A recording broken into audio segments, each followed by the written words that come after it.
it's late at night, and your kid has a new toy, and of course he's so excited he just wants to keep playing and playing and playing with it, but then suddenly you find out that that toy actually talks to him, or her, or they, or them, and then you find out that that toy is in fact just another kid in a suit, and it's like, what the hell's going on? Spooky stuff. It's a kid playing around as another kid, and you're like, but wait, that kid's a doll? But then you just don't know what's going on anymore.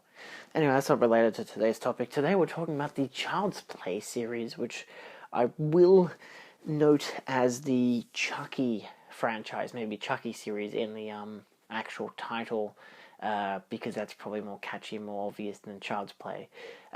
So, sorry, franchise enthusiasts. I'm not trying to play beef. I'm just trying to get the views. So hello, welcome to another calm and relaxed talk about a particular franchise or series. I realised recently that I've been mostly doing action or horror franchises, which kind of makes sense given the title, Calm and Relaxed. It's meant to be ironic because, these horror films or slasher films or action films aren't calm and aren't relaxed. Anyway, I think that's what I'm going to stick with for the rest of this series. Just going to do action and horror because I figure that kind of works. Alien, Terminator, Child's Play / Chucky, Friday, Nightmare on Elm Street, I believe I did recently as well, yeah. Friday the 13th, all of them. So yeah, it's Child's Play, which is an interesting title. I always wondered why they didn't go with just Chucky. This expands into 8 films presently. You've got Child's Play 1 through 3, which came out between 88 and 91. Then you had the kind of renewed trilogy of Bride of Chucky and Seed of Chucky,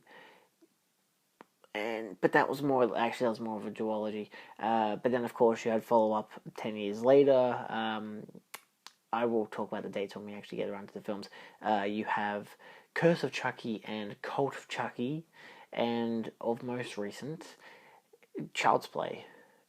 Again, because they rebooted it. So this is actually the Chucky's 25th birthday edition of Child's Play. This is the first version I got of it, because I just kind of wanted to check out the film, and, this wasn't too expensive. It was like $15, comes with a bunch of special features. It's pretty good. It's a very good remaster of the film, so I was pretty happy to get that.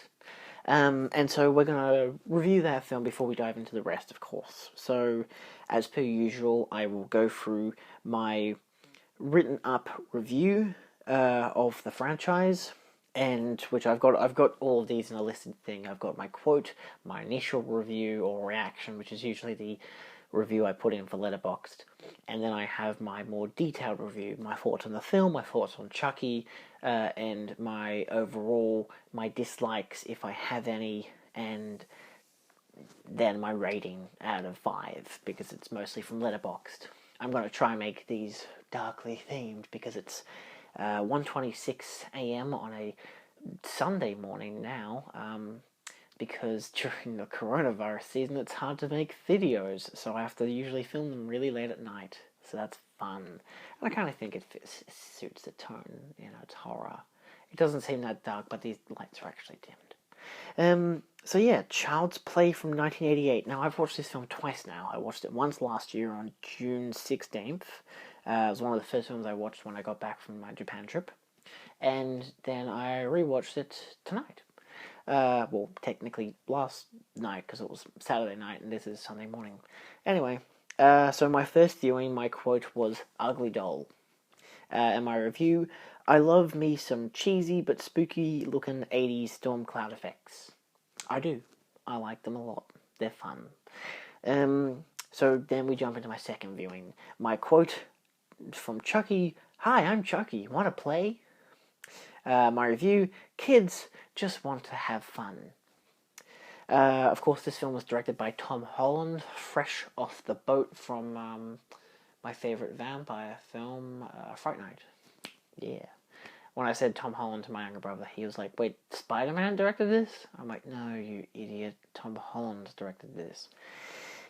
So firstly, let's get into my thoughts on the film. So Child's Play is a film about a monster, about a mother buying a good guy doll for her son, Andy, from Toy Story.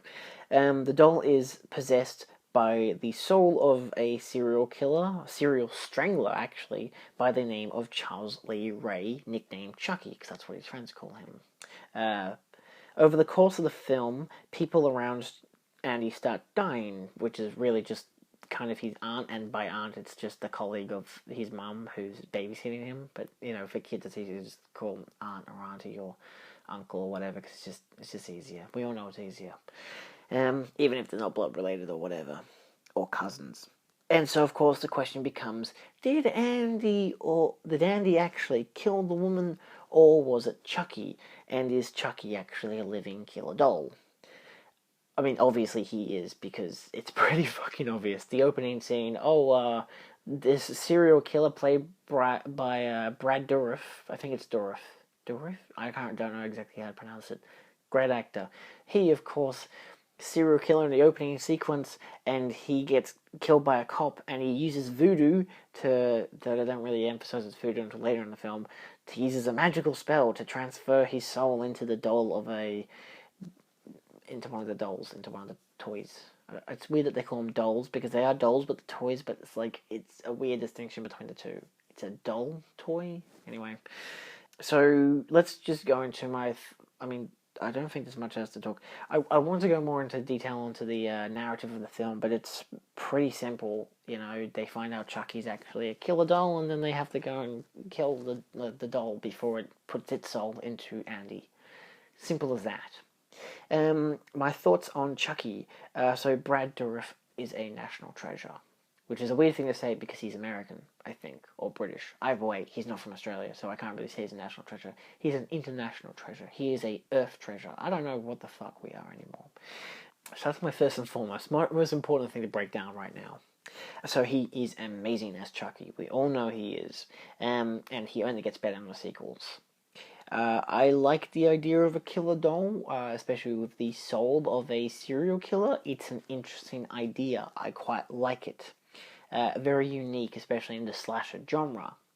The puppet effects go from cute to creepy real quick. Look, this doll could be arguably cute in the first film, but realistically, no. That dude, once he learns to move his head by himself to watch the news, you're like, oh no, this shit's gone bad. This is ugly. Yeah, so, and then of course you see his more adaptive forms of when he's turning more human, which I really like how they did that with, obviously you have him as the regular plastic doll version of himself, and then he evolves and becomes more human in features. You got his eyebrows start becoming more kind of monobrow, his hair becomes more crazy, his face becomes more distinct in features. It's very well done, and of course by this stage you more or less have Brad Dourif really emphasizing the fact that he is a crazy asshole killer dude who swears a lot, which is fun. Because of course the good guy doll feature of the "Hi, I'm Chucky, wanna play?" is so different to the guy who starts swearing at the woman. And look, there's a lot of elements of the film I like, how the whole time Chucky doesn't have batteries in him, and then when the mother realizes that and she's picks him up and, opens up the back to find out there's no batteries in him this whole time. And then his head spins around, he's like, "Hi, I'm Chucky, wanna play?" And then she gets scared. It's great, I love it. It's my favorite moment in the whole film. Actually, it's my second favorite moment. We'll get to my favorite moment in a second, actually. The burnt to the crisp version of him is my favorite version, because you get two different versions of Chucky. You get the solid body version of Chucky, which is distinctly this film, because this film actually has either kids or short people playing Chucky, just in a costume. And so of course one of the shots, which hopefully I'll have here or on screen, is him completely burnt to a crisp, but it's a person in a suit walking towards him, and you can always tell when it's a human versus a puppet, because outside of the fact that in the rest of the films it's just a puppet, an animatronic. In this one it's both a puppet and a human, and I love seeing him as a human, like in a costume, you know, especially because by this stage in the film, it's becoming more of a human. But of course, that still means that at times he has animatronic-like, puppet-like looks and motions and stuff.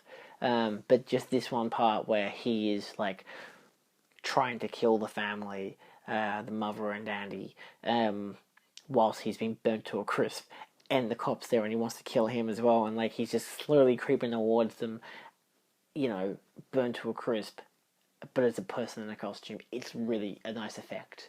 And then to further have it where they blow him up and start, you know, shooting off pieces of him, and then suddenly he becomes a robot clawing after them. It's like the Terminator. You know, he is a human in a suit, like human skin and everything, and then suddenly it's an animatronic robot. But in that case, it's a stop motion robot. I love it. Sometimes they have animatronic nature to it, but yeah, it depends on what scene you're looking at in the original Terminator film. But it's that kind of idea. I didn't write down any problems I had with this film. I've heard the original idea of the film was that it was meant to be a whodunit murder mystery about, is it the doll or is it the kid? You know, is the kid crazy and it's actually killing people at nighttime, or is it just actually the doll? I think it was actually meant to be the doll that was like possessed or something, but they weren't exactly meant to explain how it was possessed. I think it was meant to be a kind of weird blood pact. There was a whole bunch of weird stuff that went into it. A whole bunch of weird stuff that had nothing to do with voodoo, which is now the key thing of the whole entire franchise, which is kind of a deficit. We'll get into that later, maybe. But yeah, I don't have many problems with this film. It's not a perfect film. Again, it's a slasher film. I don't find it to be scary. I think it's more scary if you were a kid watching it, to be honest, because dolls walking around killing people. Come on, I watched Doctor Who as a kid. You know, they had autons and shit. You know, Chucky doesn't scare me, even if he swears. I like him as a character. I like him as a creature design. And I like the fact that you could kill him in so many different ways. You could blow him to pieces, you could melt him, you can burn him, you can, you know, deep fry him and then eat him for lunch. There are so many different ways to kill him, and I like that about it. So overall, the film is an interesting attempt at horror, and kind of the whodunit murder mystery, even though it's pretty fucking blatantly obvious. It's just that the humans don't know the adults don't know who did it, because of course they're not going to believe a kid saying it was the doll. The doll told me to do it. So it was kind of like realistic that they put the kid in a fucking psych ward. So that was fun. I like when they actually, of course, use a human in the Chucky suit. That's a nice idea outside of, you know, the animatronic nature of it all. It's not a bad slasher. You know, it's fun. It's a unique villain for a slasher film, that's for sure. But yeah, it's not very scary in my mind. But at the same time, to be fair, it's not really a criticism against the film, it's a criticism against me. I don't find slashers to be scary. You know, the best you can get is a jump scare, but honestly, seeing someone get slashed to death and whatever, unless you have a really good use of tension, it's not really that effective for me. I gave the film 3.5 stars, which is usually my indicator of 3 stars it's pretty average. It's something, yeah, it's okay. But 3.5 gives it that extra. It has something extra to it, and that's mostly the puppet, but also Brad Dourif, and also the acting and directing works pretty well in this film. I must admit, the acting is really solid, especially from the kid. You know, it's really well done, and convincing, and I like it. It was very nice. So yeah, it's a good film. So my repeat watching opinion, this is the only film I can say for it. This was fun to watch as a second viewing. I, of course, last watched it before the reboot came out. You know, I like the idea of the film, so of course that's why I bought the 25th anniversary edition, which was the only one on the shelves in Australia anyway, so there's no real surprise about that, no real distinction about that. Months later, so I ended up proceeding to buy the second film and Cult of Chucky, in an attempt to hopefully buy them all individually, but that didn't end up happening because, of course, I ended up buying... Oh, yeah, the complete collection on Blu-ray. This weird, stupidly designed box set. Yeah, the 25th anniversary edition actually has a whole bunch of special features, but the edition that they actually have in the box set does not, which is really freaking dumb. I don't know why they did that. They came out the same goddamn year. So I guess we'll just jump into the rest of the. Let's look at the rest of the films and, of course, the reboot of Child's Play.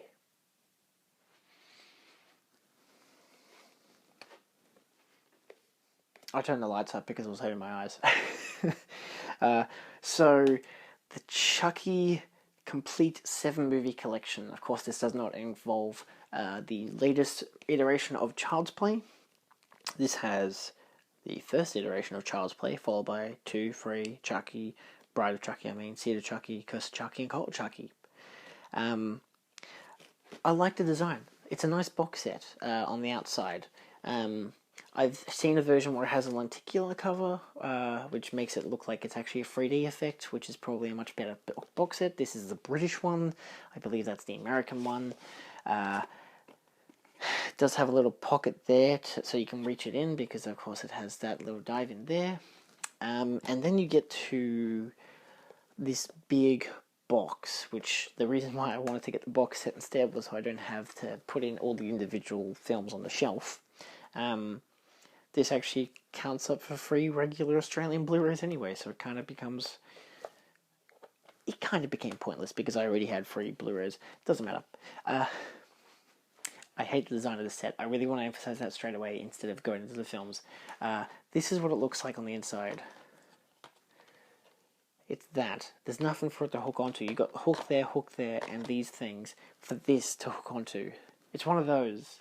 It does have the details about the films, but it doesn't actually say if any of them even have special features or anything. Because they don't. They don't have any special features. This is the Australian disc I got. I took it out of the regular thing so I could have it with the rest of the collection. The whole case came broken when I first got it, by the way. Obviously, because it's not particularly...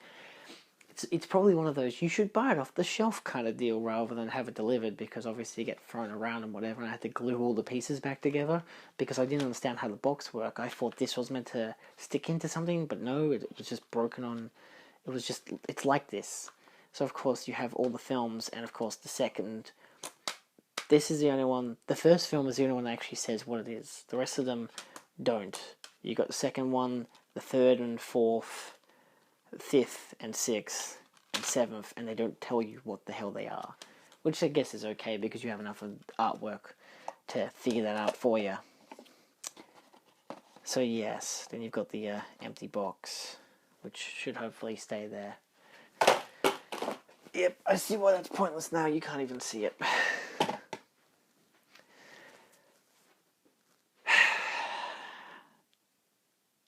It's a terrible box set.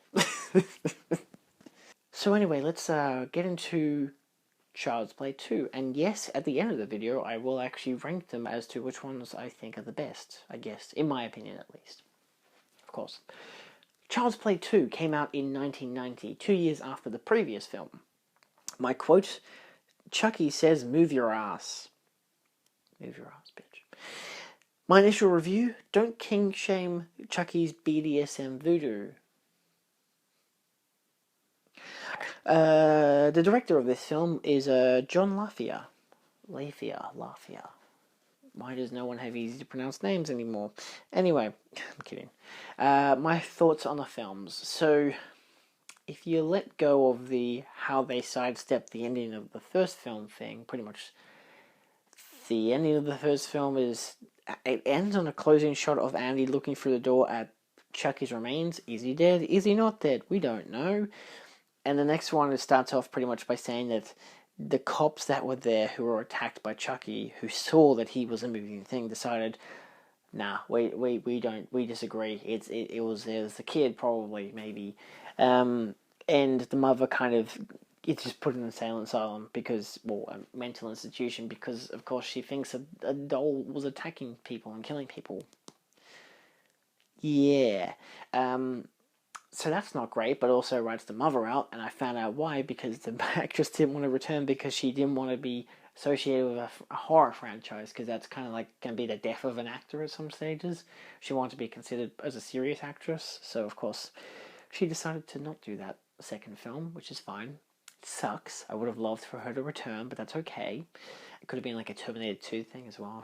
She's in the asylum, she breaks out, she's like, I'm not crazy, and then she comes and she beats the fuck out of Chucky. It could have been the third film, I don't know, it doesn't matter.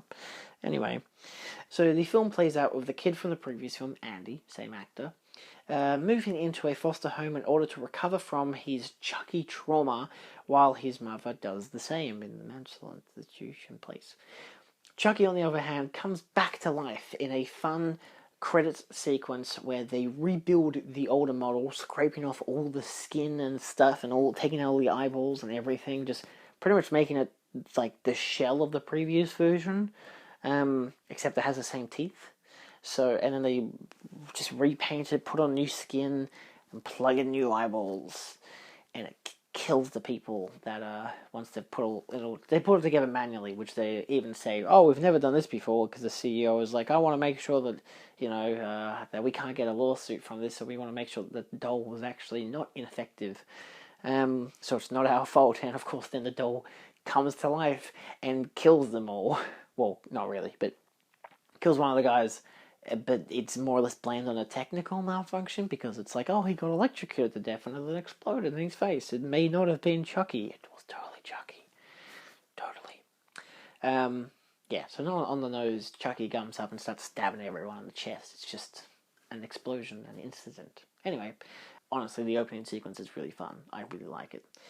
So it's a good excuse for him to come back, and of course the film emphasizes the company who made the doll. It's got the corporate aspect to it as well, which they kind of played with a bit in the first one, because they want to be kind of a corporate, satire on the fact that they were having, all these kids had all this mass marketing towards them, and of course Andy as a kid had all this good guy stuff. He had this whole build-it set, he had the cereal, he was dressed up like Chucky is, because that's the clothes that kids like, because it's all mass marketed to them from an animated TV show, and now you can buy the doll.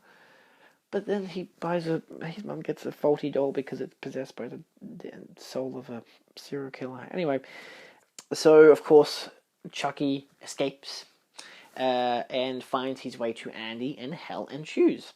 I don't really need to detail the rest of the plot, because it's pretty obvious what's going to happen. He's in a foster home, Chucky's there, the foster parents think, nope, it's just trauma, he's just scared of the doll, but we got to use the doll as an effective way to, heal him. And shit goes bad, and it's lovely, I love it, it's very nice. Because the parent, no one believes that Andy, that it was a doll that killed people. So it's not a bad idea for a sequel, especially given how this time they actually, kill off the parental figures, which they didn't do in the previous one, because it was more about the whole, single working mother and the cop have to work together to take down a serial killer in a doll's body who's trying to possess her kid, absent father figure and all that stuff as well. So it's pretty much what they didn't do in the first film. Hey, let's just have Chucky straight away be awake, and we of course know who he is, what he is, and everything. And they don't really expand much on Andy's character, but at the same time, they don't really need to. He's just kind of a traumatized kid, and Chucky's trying to take his soul. Swap his soul into his body, that kind of deal. It's the same kind of stuff. And I like that, actually. I quite like that it was like what they could have done in the first one if they had have just gone straight for kill a doll, he's trying to kill everyone, and whatever. Pretty much what the latest Child's Play did. Except they did it with, boring characters and technology. Anyway, we'll get into that later. Let's get into my thoughts on Chucky. So Chucky has upped his game from the cute doll to dude just wants to possess a kid's body, and nobody will let him. What's going on? Just let him possess the kid's body. Jeez, it's not that hard. His practical effects are amazing, because of course they don't have the person in a suit anymore. They don't have that for any more of the films. Sad. But of course the animatronic effects of him are delightful. There are some obvious parts where he looks too much like a doll moving around when he's got full body shots, and sometimes like that when he's trying to kill a teacher, for example. It sucks, but at the same time, that shit happens. So, of course, his practical effects are amazing, especially during the final boss fight in the factory, which we'll get into.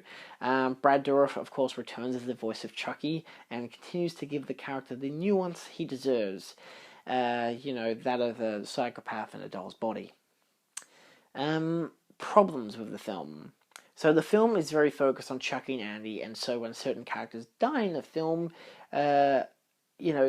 the film chooses to ignore the outcome and instead just kind of go back to Andy or go back to Chucky. My best example of this is the teacher, who's seen him pretty much like two scenes, like one whole sequence where she's teaching Andy and then he gets bullied, and so, but the teacher doesn't see that. The teacher just sees Andy's response to it, and of course Chucky has already fucked around with the paperwork and it says, "Die, you bitch," on Andy's paperwork.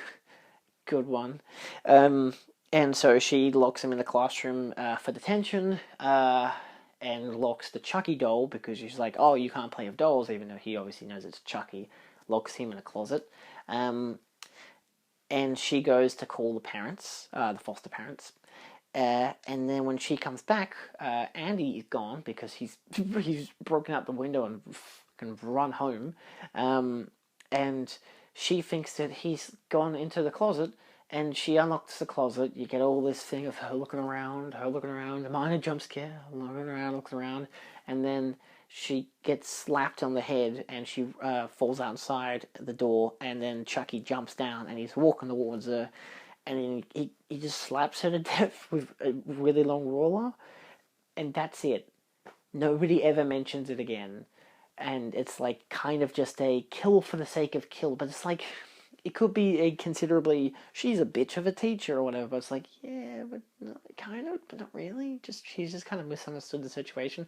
Like, if it was the bully kid, yeah, maybe, but at the same time, I really wouldn't. It's obviously why they didn't go of, yeah, let's have Chucky kill a kid. I can see why they didn't go in that direction, at least not in this film. So, overall, like, ignoring some, like, just minor stuff like that, it's not a bad film, and it's a pretty good and worthwhile entry into the franchise, I think. So I gave it 3.5 stars for that one. It's definitely one of my top in the franchise. I quite like it a lot, because obviously the first one sets up the kind of human side of the story, but then the second one is just like, nope, Chucky's gonna go out, he's gonna kill everyone around Andy. He wants to take Andy's body. He wants to possess the body. God, you can't really phrase that in a perfect way, can you? Anyway, I mean, that's why I mentioned the BDSM thing, because, like, he ties up Andy one night, and then the daughter, like, climbs in Andy's room, weirdly, and is like, "What the hell are you doing?" And he's like, "Chucky did it." And she's just, like, untying. The parents come in, they're like, "What the hell's going on?" And she's just smiling to herself. She's like, "I have no idea, but this isn't me. I don't know what I don't know what this kid's into. It's weird. It's funny, but it's weird." So it's kind of humorous in that kind of aspect as well. So then, of course, we get into Child's Play 3. They're not being very creative in names, I know that, but it doesn't matter. This film came out in 1991, 6 months after the previous film. That is a little quick turnaround. That's the kind of thing that those executives do. They're like, "Hey, I want to make a sequel as quickly as possible so the kids don't forget that Chucky's still out there." Oh my god, I didn't even mention Murphy. Sorry, I apologize. Let me just jump back to Child's Play 2. The ending whole monolith is amazing. The whole, like, shining like a maze of all the Chucky dolls, because they're in a factory, a Chucky factory.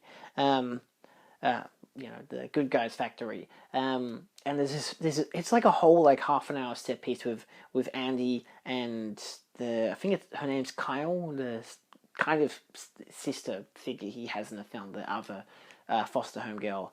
And it's just them running away from Chucky, but them also trying to defeat him and stuff.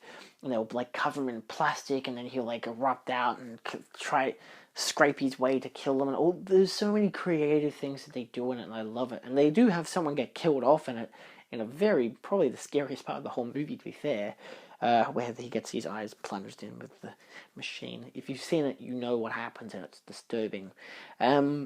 But it's my favorite sequence in the whole entire franchise, and that's one of the reasons why it's one of my top favorites of the franchise. It's just a great way to finalized to finish the film. Just this big set piece kind of thing. And it's great, and the things that they do with the characters, and Chucky especially, oh, I love it. He loses his arm, and of course, because he starts bleeding now, because he turns more human as the films progress. More as the duration of each film progresses, he becomes more human-like, so maybe his features will look more human, but also he'll start bleeding, so like he gets his arm ripped off, and like he shoves a blade into it, but he can feel the pain, but he's got a blade for an arm now. It's crazy shit, man. It is crazy. It's such a good film. But yeah, so let's jump into Child's Play 3. So my quote for this film was, you know what they say, you can't keep a good guy down because he's a good guy doll. Did you get it? Anyway, my initial review, of course, was I love the comparison in the toy value as a kid gets older. You start with dolls, then you get guns, and then you get porn. The toy value for a kid. Anyway, this is directed by Jack Bender from Futurama. My thoughts on the film. So, firstly, Chucky has the same rebuilt origin as the previous film. That's the thing that they're going to do now. Though it seems more gruesome, as, of course, he ends up killing the CEO of the company that manufactured him. So there's a plus. They did tease the whole multiple Chucky's film thing by having two different dolls, and they're saying the same thing over and over and over again. One of them's actually Chucky. But yeah, I did like the opening sequence of how like they've got the melted, destroyed version of the previous version of him, because this film is set like 8 years later. So it's like, even though it's made 6 months later, it's set 8 years in the future. So it's like set in 97 or 97, 98. Yeah, 98 because the first, yeah, because that's 97, 98 period. And to be fair, the next one, Bride, is set a month later. So anyway, they scrape him off the floor, and because they're reorganizing the facility, because they're like, oh, the corporation's like, yeah, no, it's all right. It's been 8 years since that whole Andy case happened, and he's gone off to military school, so it's all right. We can just, keep selling them. We can sell them again. We should be able to. That should be our turnaround period. And so they do, and so they reincorporate everything from the facility that was locked down previously, so it's got all this dirt and dust and stuff, and they clean it up, and of course they have this pile of just bloody chuckiness, and they lift it up, and his blood gets into the plastic machine, and it remakes him, because his blood is now in the machine, and so it remakes a version of him, which I watched a YouTuber recently talk about the franchise, and he even said that would have been a great idea to implement the whole multiple Chuckies thing, because they all have, how many Chuckies could be made from this plastic, but they don't, which sucks. It's a thing. It's unfortunate. But yeah, so that's how they remake him. And of course, he kills the CEO because the company gifted to him as a, hey, this is the first one of the new branch. Yet he already has one in his office, maybe because it's like the older model or something. Either way, they look the same. So then we cut to Andy in military school, and of course now he's a teenager. So despite the fact that the film was released, a year after its predecessor, 6 months after its predecessor, of course you got the 8 years later factor. The future. The change of image and location is nice, but not utilized for advancing Andy as a character, and that's one of the things that I think this franchise suffers from, is that it doesn't always utilize the ability to advance the character. Like, Chucky is pretty much the same as he is in the second one as he is in the first one. He's just the same dude. He's the same in this one again.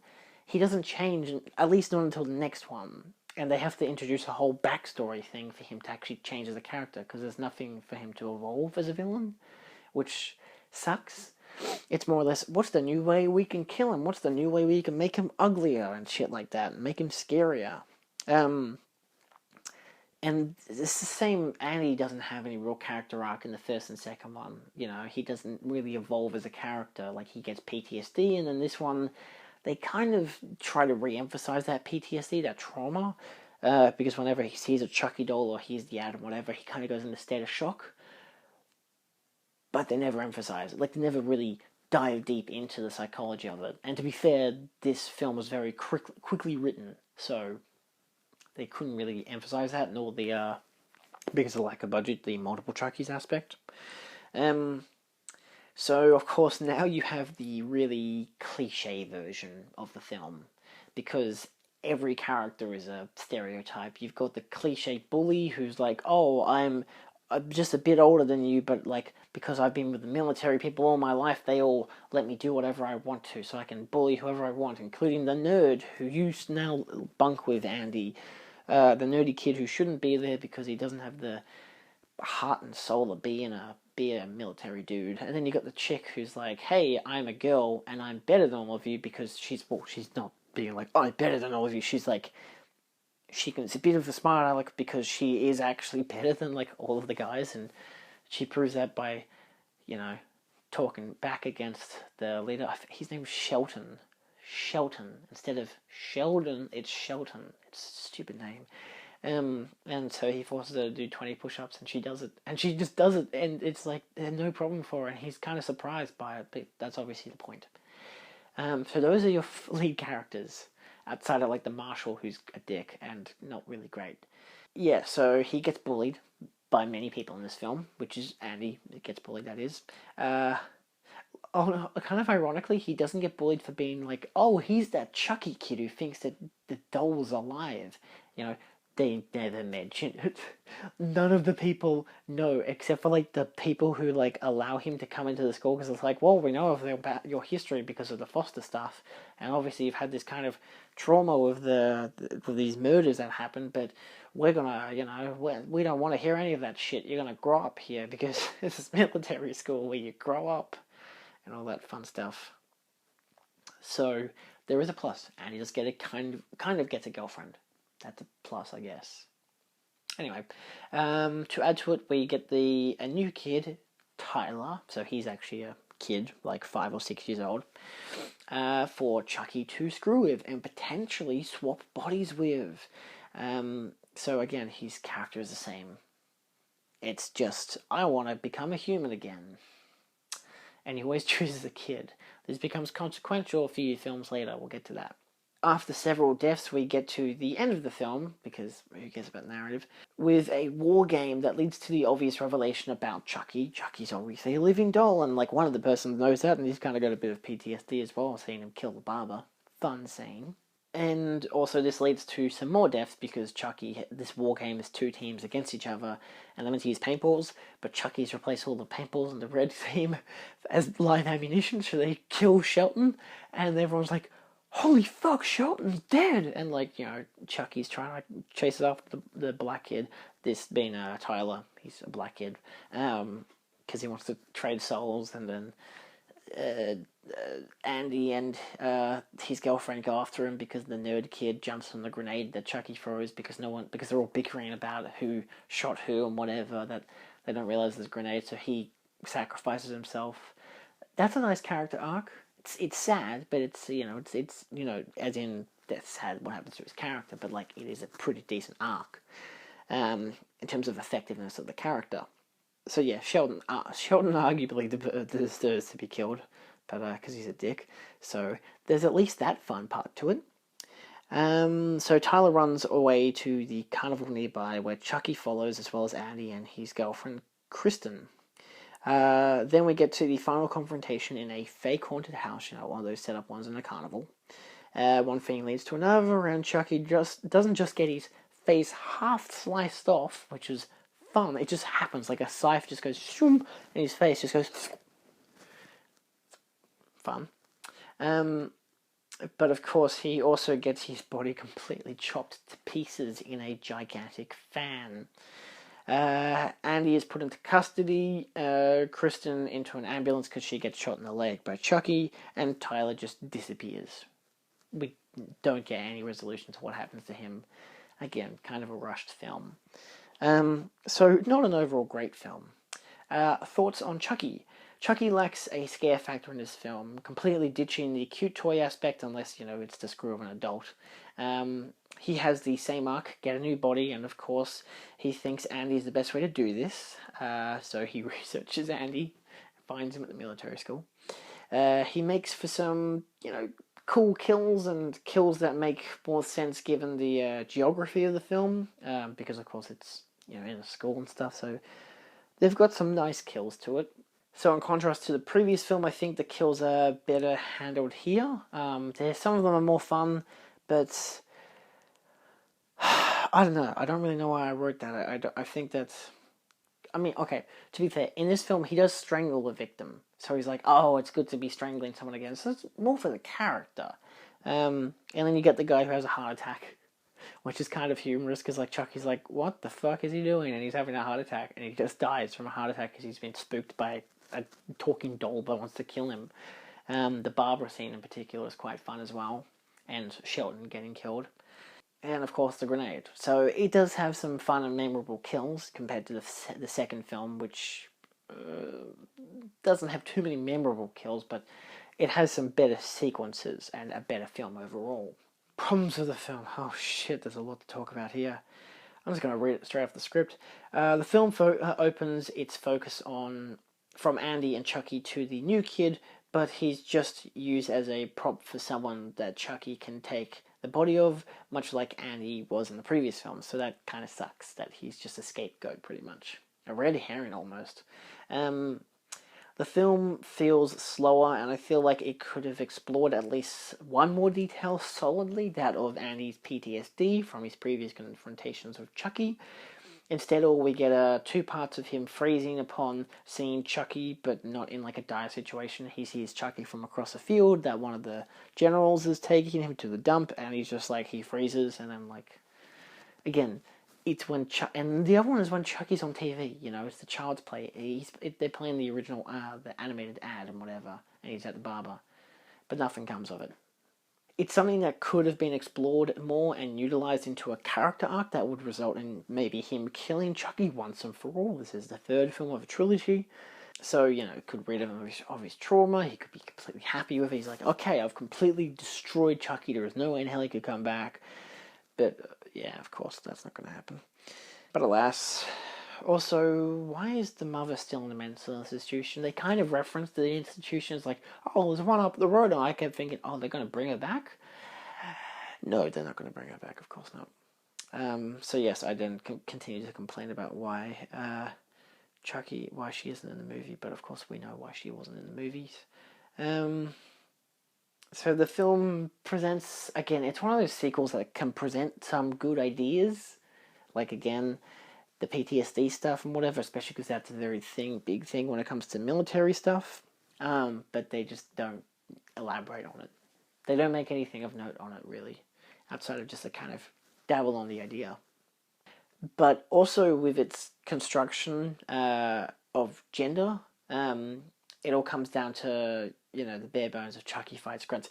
It could have been a cool thing if Chucky goes against an army of soldiers and shit. And like, there's so many ideas that they could have done. Wasted potential. That's what this movie is, wasted potential. Overall, it's not great, but not bad either. It has a nice change of location and design of Andy's character, because of course he's a different actor and he's older. The slasher aspect is okay, but the dark humor has pretty much died off. Like the kind of almost satirical dark humor, it's just gone. I gave this film 3 stars. And it's now 2 a.m. I'm pretty tired. We've still got 4 more films left to go, so I think we'll jump into Bride of Chucky in a new location, probably on a different day. Jump. Ow. Oh, let's try that again.